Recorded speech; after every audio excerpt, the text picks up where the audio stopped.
Our crawling season is about to begin with the winter series here in Florida. In the winter, everything is better. Believe me, it just is. So, time to take the Class 1 out for a test drive. A little bit different system in this. Guys, I'm going to show it to you on the table, see what it can do, and then I'll be right back up here. Take a look. Here it is, ready to go. This has a Hobbywing Axe R2 with the 2800 kV motor. Seems to be pretty darn good. I've actually relocated the battery to the front. Go ahead and make use of that space right there. The DSM just simply goes right in between it. Should not be an issue there. Yeah, Vanquish VS410 Pro. I may go ahead and take this out just to remove the weight. Got Treal 1.9 Beadlock wheels. Got Jconcepts Landmines 4.19s. It's got the upgraded shocks, the Element Enduro, the associated shocks. So those are nice. And other than that, it's fresh out of the box from a few months ago. Anyway, guys, we're going to go ahead and get this body put on here and get this thing outside. Let's go get some practice in. Now, it's still touchy. I'm getting so used to that mini BRXL and them revolvers, guys. Really used to them things and how the power is applied and all that. Ooh. There we go. Got to tuck the body in on the side here, but all right. Going from one power system that you get used to right into another one is like competing, you know, on the same course in a nice normal steer truck and then trying to do the same thing again with a four-wheel steer truck. You really got to adjust your driving style and everything. With a four-wheel steer truck, you got so much more maneuverability, but that extra maneuverability can really cause you problems, especially if you don't use it like it's supposed to be. Because you hit four-wheel steer at the wrong time, it's going to put you right into a gate. So, yeah, just because you got four-wheel steer does not mean you're going to instantly get a win. It's not a cheater truck, guys. You got to drive it effectively, because if you don't, it's just going to hurt you more so than anything. Let's see what we've got here.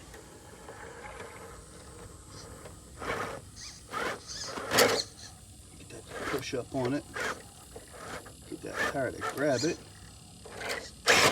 Oh!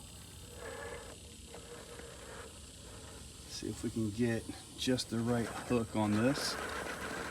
If you get right over there, catch that rock right over there just right, it kind of physically pulls the vehicle up.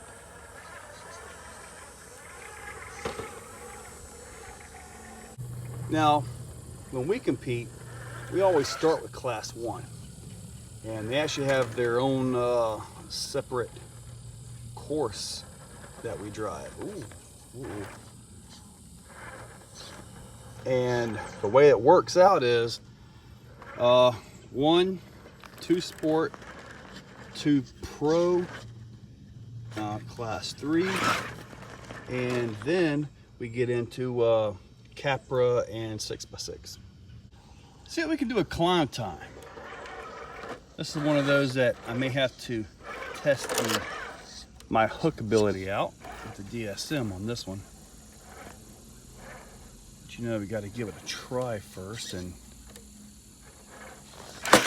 oh, wow! Time to DSM this. So you're coming up on here. We don't have any winch penalties or anything for Class 1.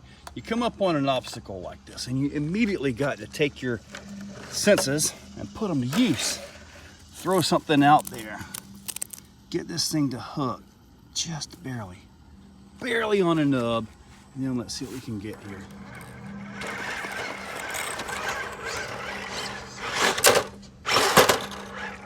And there you go. Got to be quick about this. Where we run, there's also wooden obstacles. And in this case, I got a lot of squirrels. We really love these pine cones. So your tires have to be able to work. They have to be able to conform, bite the edges of the wood, and actually make it up these things. Like on an obstacle like this, it's pretty simple. You know, you may have to give it a little bit of a bump, but if you have a really stiff foam and you got a bump, found that it transfers pretty much all the bump right to the axle housing, as in the tires don't absorb the bump, the edge. And then when the housing takes the hit, like in the case of this, it's got the metal axle housings. So that can actually add a lot of mass, momentum, and kinetic energy right up into the chassis. And when that goes to the chassis, guess what? The chassis reacts by usually going in the same direction just a little bit. Now, sure, you have the shocks dampening that and all that, but that energy, that force has to be absorbed. And that can totally throw your vehicle backwards. So, weight is a necessary evil, in my opinion, when it comes to these vehicles at this point in time. You gotta have it, because you gotta make the tires work a little bit, right? So you gotta have that weight to make them work. They gotta be foamed correctly. The compounds have to be right. The tread pattern needs to also be correct for the terrain you're on. Ooh, look at that articulation. Very nice. See that? And anyway, everything's got to be right for your vehicle to be good, to actually perform like what it's supposed to. But the thing is, and I've seen this, you get a guy, he builds the most spectacular vehicle, low center of gravity, perfect 60-40, or even possible 70-30, you know, depending on the course. You know, sometimes you want a little bit more forward bias, and they don't do well at all. And a lot of times it's that driver mod. They just don't have it turned on, you know, and that can be a bit of an issue. Whoa, see that? About lost my driver mod. See if I can get this. Nope. See, look at this. Got the axle hung up right there.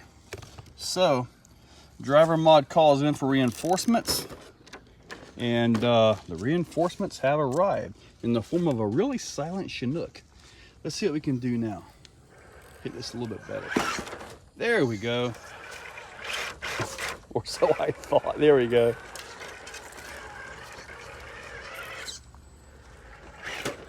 One thing about this truck, it's certainly not a cheap truck to build, but the underside is so smooth. Really, it's like the back of it where the bumper is. It's smooth and everything, so I think it's going to make a good Class 1. The issue could be the overall width and size of the bottom. I think that could be part of my issue up here, back here, and possibly here, as far as gates. Well guys, it drove as good as I could drive it, pretty much. Getting used to the throttle control of the Hobbywing Axe, a little bit more punchy than the Crawlmaster Minis that I've been running. So definitely took a little adjustment on that. Got that taken care of though, and everything started running good. The vehicle, I think it's foamed right. I think the tires are good. Got the Landmines on it, 4.19, so everything's good. Treal wheels, the upgraded shocks. I think this thing is ready to go. DSM, I won't finish dead last again. So guys, hopefully you liked this video. Trying to talk a little bit more while driving, kind of different things. But anyway guys, hopefully you like it. I will put links to all this down below. So guys, make sure you check that out. There are affiliate links, AMA, eBay, Amazon, and Horizon. They help out the channel when you guys use them. So if you want to support the channel, it's a nice, easy way to get it. Nice, easy way to get you some product and all that. So guys, check that description. Use those links. Make sure you're subscribed. And thank you all for watching. Guys, if you like what you see, hit that like button, hit that subscribe button, and ring that bell. So, in the description, there's a link to become a channel member. If you want to become a channel member, it's a very simple $2, $5, $10, or if you really got some money, $25 a month. It's a simple way to support the channel. So, get that, and I am doing monthly giveaways for members only, so you might want to consider it. So, guys, here's those links. Make sure you're subscribed. Thank you all for watching.